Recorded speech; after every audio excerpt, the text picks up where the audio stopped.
ఈ కథ ఎస్తేర్ అనే ఒక దైవభక్తురాలైన తల్లి గురించి చెబుతుంది. ఆమెకు 2 పిల్లలు ఉన్నారు. ఎస్తేర్ తన కుటుంబాన్ని ఎల్లప్పుడూ ప్రార్థనలో నడిపిస్తూ ఆదివారం చర్చిని ఎప్పుడూ మిస్ కాకుండా దేవుని సన్నిధిలో ఉండేలా పెంచుతుంది. ఆమె విశ్వాసం మరియు ఆమె ప్రార్థనా జీవితం వల్ల ఆమె తన ఇంటి చుట్టూ ఒక ఆధ్యాత్మిక రక్షణ గోడను ఏర్పరచుకుంది.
ఏంటి సంగతులు? గురువు గారు ఈరోజు నలుగురు కొర్రాలని ఫస్ట్ టైం మందు తాగించాను గురువు గారు.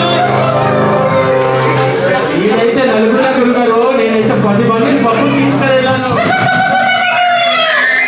చాలా మంచి చెడ్డలు అయ్యారా? అవును నువ్వు రాగిస్తున్నావు గురువు గారు. నేనండి అదే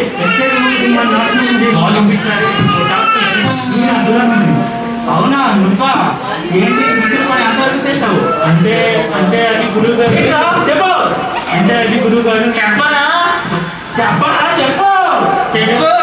అంటే అది గురువు గారు, నేను ఆ కుటుంబానికి తాగుడు ముందు సినిమాలు సీరియల్ వైపు నడిపిద్దాం అనుకున్నా కానీ ఏదో గోడ ఉంది గురువు గారు. నేను గోడ చిన్న పని కూడా చేయలేదు.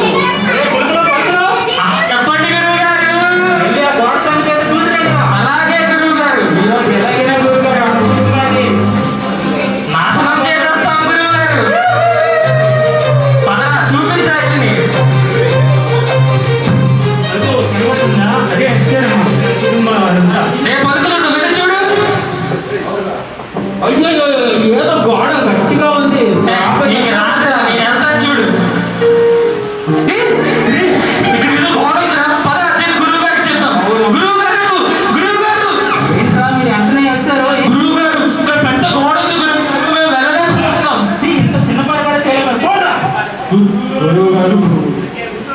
ఇది ఆ సర్వోన్నతమైన దేవుడు పైన అయి ఉంటుంది. అయినా ఈ కుటుంబాన్ని ఎలా నాశనం చేయాలి?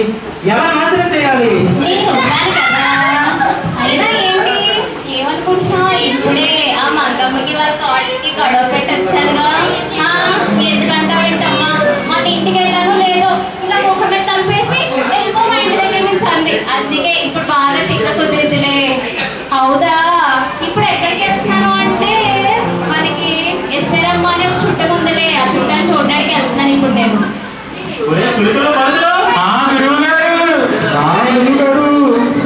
ఇదేదో నాకన్నా దరిద్రంగా ఉందిరా. అన్ని నాకోగా ఈ కుటుంబాన్ని నాశనం చేసి పనికొస్తారా? అలాగే గురువు గారు. ఇల్లు పొలం చేయాలండిరా. అలాగే గురువు గారు.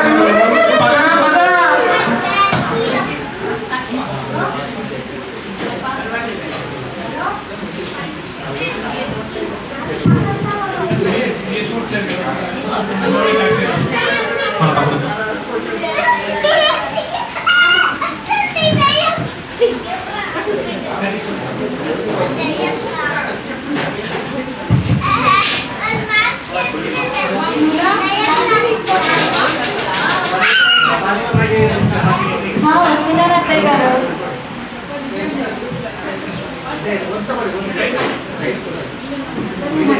తయారయ్యారా అమ్మా? ఓకే అమ్మా.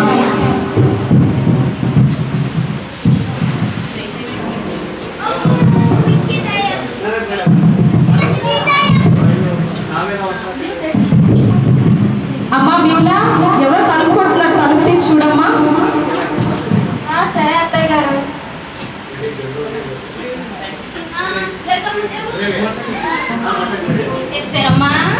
శాంతమ్మ, నేను బాగున్నాను శాంతమ్మ. నువ్వేంటి ఇలా వచ్చావు ఆదివారం పూట? ఏ చెప్పకుండా వస్తే రాకూడదా ఏంటి? అయ్యో అదే వారి శాంతమ్మ, మేము మీ గురించి ప్రతిదినం మా కుటుంబ ప్రార్థనలు జ్ఞాపకం చేసుకుంటున్నాం కదా. అయినా అంతే ప్రార్థనలు అవి ఇవి చెప్పేవేలే, ఎప్పుడు ఫోన్లు చేసి పలకరించడం ఉండదు, ఏముండదు. అయ్యో అదేం మాట శాంతమ్మ, మీ గురించి మీ కుటుంబం గురించి మేము అందరము ప్రార్థనలో జ్ఞాపకం చేసుకుంటున్నామమ్మా. సరే సరే, ఇదంతా చెప్పేదే కానీ టీలో టిఫిన్లు అన్నీ ఇచ్చేది ఉందా లేదా? బాలేదా శాంతమ్మ? అమ్మ బ్యూలా, కాఫీ తీసుకొని రా అమ్మా. అమ్మ బ్యూలా, 3 స్పూన్లు వేయమ్మా, అసలే డయాబెటీస్. సరే అత్తయ్య గారు.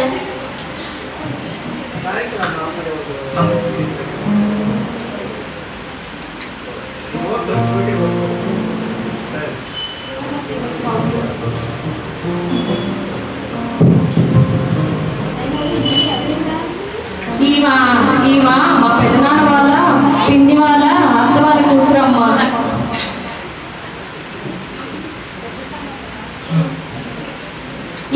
ఈమెకి పిన్నిగా అవుతారులే అమ్మ. ప్రైస్ లో అదేలే అమ్మ. ఇదిగో ఈ పిండి వంటలు తీసుకెళ్ళి లోపల పెట్టు. సరే శాంతమ్మ, నువ్వు మాతో పాటు మందిరానికి వస్తావా? ఈరోజు ఆదివారం కదా. ఏంటి, నేనేమో అంత దూరం బస్సు ఎక్కి దిగి ఇక్కడ దాకా వస్తే మీరేం చర్చికి వెళ్తారా? అదే రానమ్మా. బాలేదా అని శాంతమ్మ, ఆదివారం కదా, ఆదివారం ఎలా మానుకుంటాం చెప్పు. నువ్వు కూడా వచ్చే మాతో, మనం మందిరానికి వెళ్దాము. చాలా బాగుందమ్మా. నేనేమో అంత ప్రయాణం చేసి ఇక్కడ దాకా వస్తే నేను చర్చికి రమ్మంటారు, అదే నచ్చిపోయినమ్మా, నేను రాలేను అసలు. సరే శాంతమ్మ, నువ్వు ఇక్కడే ఉండి రెస్ట్ తీసుకో, మేము మందిరానికి వెళ్ళేసి వస్తాము. అదేంటిది, నేనేమో అంత దూరం నుంచి మిమ్మల్ని చూడడానికి వస్తే మీరు నన్ను వదిలేసి వెళ్ళిపోతానంటారు. ఆదివారం మందిరం మానుకోండి శాంతమ్మ, నువ్వు రెస్ట్ తీసుకో, మేము వెళ్ళేసి వస్తాము. సరేలే అమ్మా, వెళ్ళండి.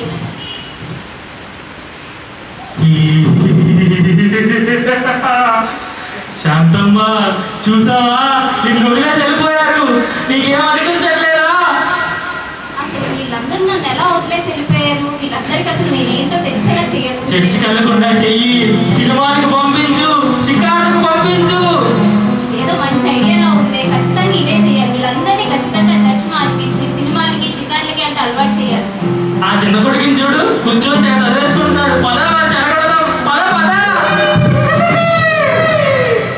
ఏరా చిన్నోడా, ఏం చేస్తున్నావు? చెప్పు పెద్దమ్మా. ఏం చేస్తున్నావు ఏంటి? చదువుకుంటున్నాను పెద్దమ్మా. ఇప్పుడు చదువులేదా, సినిమాలకి అక్కడికి ఇక్కడికి వెళ్ళమన్నాను. ఇది మంచి ఐడియాలో ఉంది. అదేంటి, ఎప్పుడు చదువుకోవడమేనా? ఎప్పుడైనా ఫ్రెండ్స్ తో బయటికి వెళ్ళి షికార్లు సినిమాలు అంటే ఉందా లేదా? సినిమా చూడకూడదని అమ్మ చెప్పింది పెద్దమ్మ, సినిమాలు చూస్తే పాపంలో పడతారని. మీ అమ్మ ఓ పాతకాలం మనిషి, సినిమాలు తెలీదు, షికార్లు తెలీదు, అదే కాదు ఒక్కసారికి అయితే ఏమైపోతులే. అవునా పెద్దమ్మ? వెళ్ళు. ఇప్పుడుకిప్పుడు సినిమా అంటే ఎలా ఆలోచిస్తున్నా? పద చూడు, ఇప్పుడు సినిమా అంటే ఎలా? ఇప్పుడు పోరాస్తా చూడాలి, సినిమాకి రమ్మంటారు. హలో హలో, చెప్పరా. అరే మేమందరం సినిమాకి వెళ్తున్నాం రా ఈరోజు. నిన్ను అడిగినా ఏం లాభం లేదు, మీ అమ్మ ఎటు పంపించదు కదా. కానీ ఒక మాట చెప్పాలి కాబట్టి చెప్తున్నాం. అరే నేను వస్తాను రా మూవీకి. అరే నువ్వేనా మాట్లాడుతుంది? వస్తాను రా, మా అమ్మ ఏమందలే. సరే సరే, అయితే టికెట్స్ బుక్ చేసి డీటెయిల్స్ పంపుతాను రా. సరే టికెట్ డీటెయిల్స్ పెట్టరా, నేను వెళ్తాను.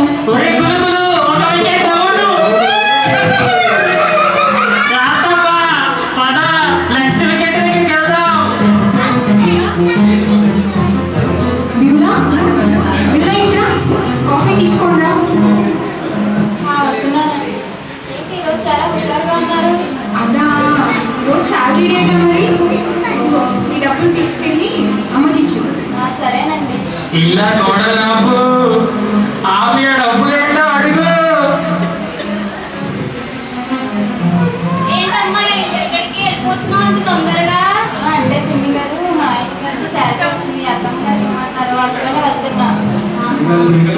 ఇప్పుడు మనం 95% ఆఫర్ అది బయట సిఎంఆర్ లో పిలు సరే కానీ అమ్మాయి తెలుసా సిఎంఆర్ లో 95% ఆఫ్ ఉందంటే క్రేజీ ఆఫర్స్ ఉన్నాయి అసలు శారీస్ మీద తెలుసా? 95% ఆఫ్ 95%. సరే దేవి గారు పదండి వెళ్దాం.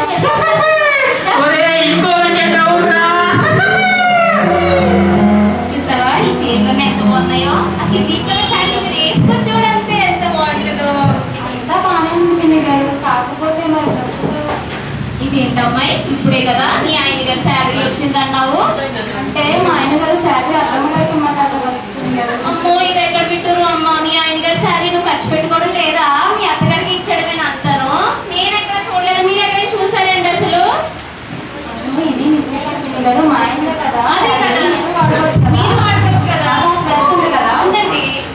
ఈ శాంతం మనకన్నా దారుణంగా ఉందిరా. అర్జెంట్గా మ్యాచ్ లో కలిపేసుకోవాలి. త్వరగా అయితే అంత త్వరగా మన మ్యాచ్ లో కలిపేసుకోవాలి. శాంతమ్మ అందరూ అయిపోయారు. ఇస్తారమ్మ దగ్గరికి వెళ్దాం పదా. ఏమ్మా? ఏంటమ్మా చేస్తున్నావు? శాంతమ్మ బైబిల్ చదువుకుంటున్నానమ్మా. ఇద్దరం కలిసి చదువుకుంటాము. బైబిల్ చదువుకుంటున్నావా? శాంతమ్మ ఇప్పుడే కరెక్ట్ టైము. ఏదైనా చెప్పు, ఏదైనా చేయమని చెప్పు. సరే ఆ చీర దొరికితే అడుగు. ఈ బైబిల్ ఎప్పుడు చదువుకునేదే కానీ ఈ శారీ చూడు అసలు ఎట్లుందో. బాగుంది శాంతమ్మ. ఇక్కడ ఇంత సడన్ గా చీర ఎక్కడిది మీకు? ఎక్కడదంటావేంటి? మీ కోడలియే కదా కొనిపెట్టింది ఈ చీరలు నాకు. మా కోడల నాకు చెప్పకుండా అసలు బయటికి వెళ్ళదే. అదేంటది క్రేజీ ఆఫర్స్ ఉన్నాయని చెప్పి సిఎంఆర్ లో నన్ను లాక్కు మరి వెళ్ళింది మీ కోడలు. అయినా మీ కోడలికి నువ్వు అంటే ఇష్టం లేదు, గౌరవం లేదు, అందుకే అనుకుంటే ఏం చెప్పదు అనుకుంటాను. మళ్ళీ రాని శాంతమ్మ, నా కోడలు నాకు చెప్పకుండా బయటికి కూడా వెళ్ళదమ్మా. అదే నేనేమన్నా అబద్ధం ఆడుతున్నానా ఏంటి? మీ కోడలే కొని శాంతమ్మ పిలు, మీ కోడలి పిలు, కడిగి పారే. బ్యూలా బ్యూలా ఇంకా వస్తున్నాను అత్తయ్య గారు. ఆ చీర ఎక్కడ అడుగు. చీరలో ఉంది అత్తయ్య గారు. చీర ఇది బాగుంది. నీకు ఎక్కడ విని చీరలు సడన్ గా? అంటే పిన్ని గారు నేను షాపింగ్ చేద్దాం అత్తయ్య గారు. 95% ఆఫ్. షాపింగ్ కి నీకు డబ్బులు ఎక్కడ విని చీరలు కొనడానికి? మా ఆయన గారికి శాలరీ వచ్చింది కదా అత్తయ్య గారు. మీ ఆయన గారికి శాలరీ వచ్చిందా? నా కొడుకు డబ్బులు నాకు ఇవ్వకుండా నువ్వు చీరలు కొనుక్కుంటావా? అది శాంతమ్మ అలా అడుగు. మా ఆయన డబ్బులు కొనుక్కోవడం కూడా నాకు స్వేచ్ఛ లేదా? అప్పటి నుంచి ఈ డబ్బులు ఇస్తున్నట్టు. అప్పటి నుంచి ఎస్తేరమ్మ వాళ్ళ కుటుంబంలో సమాధానం లేకుండా పోయింది. ఇలా జరుగుతుండగా అలా ఒక రోజు ఎస్తేరమ్మ తన కుటుంబం వాళ్ళు వెళ్ళే చర్చ్ పాస్టర్ గారు ఎస్తేరమ్మ చర్చ్కి రాకపోవడం గమనించి ఎస్తేరమ్మ పెద్ద కొడుకుకి ఫోన్ చేసి ఏమైంది అని తెలుసుకుంటారు.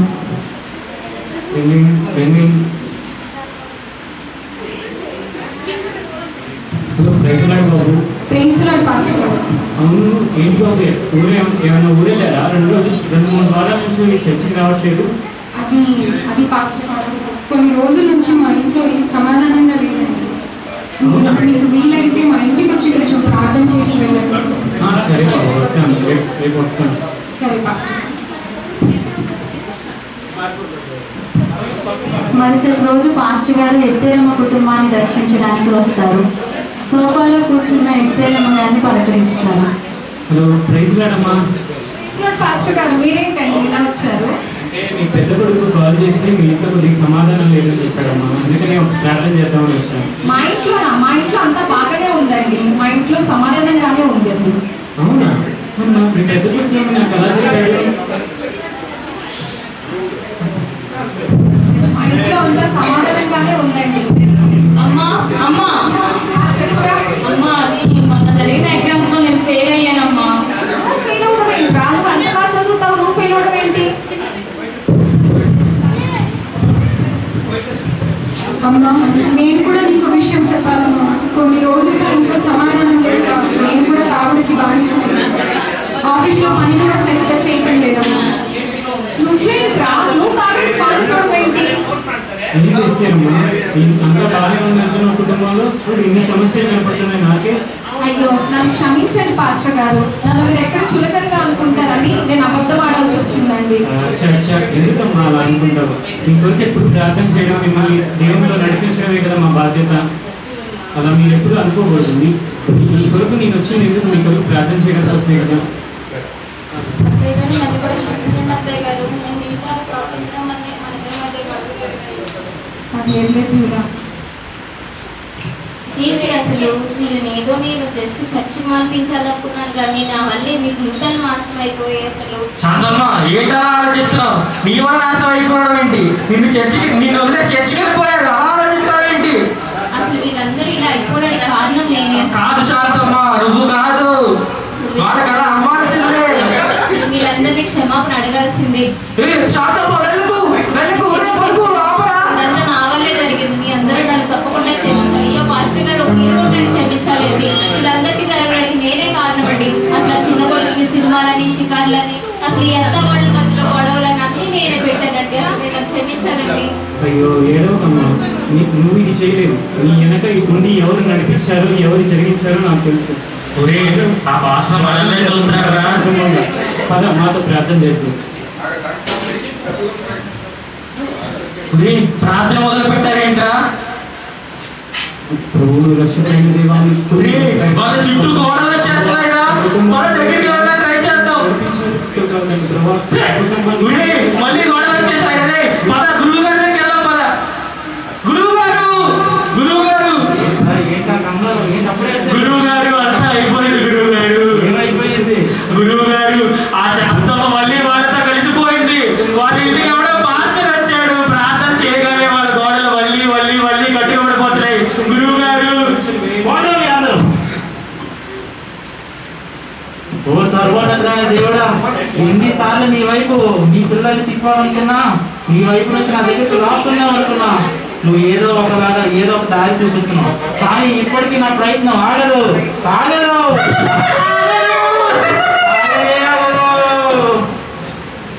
చూశారు కదా ప్రియులారా, ఈ ఎస్తేరమ్మ గారి జీవితంలో మీరు చూసిన విధంగానే దుష్టుడైన అపవాది మన జీవితాల్లో కూడా సులువుగా చిక్కులు పెట్టే పాపం ద్వారా మన స్నేహితులు, మన రక్త సంబంధికులైన వారి ద్వారా కూడా శాంతిని సమాధానాన్ని లేకుండా చేస్తూ మనల్ని దేవునికి దూరం చేయడానికి అనునిత్యం ప్రయత్నిస్తూనే ఉంటాడు.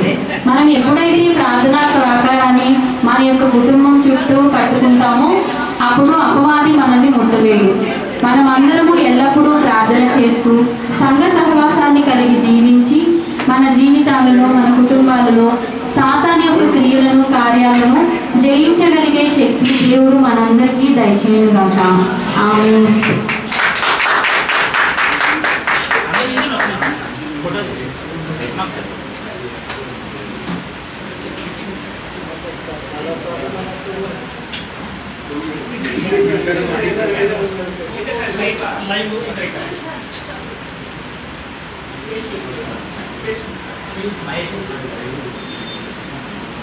Okay ready.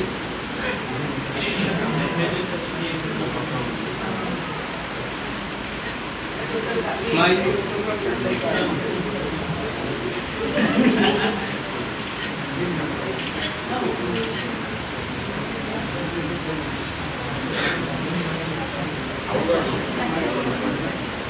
ఇస్తాను.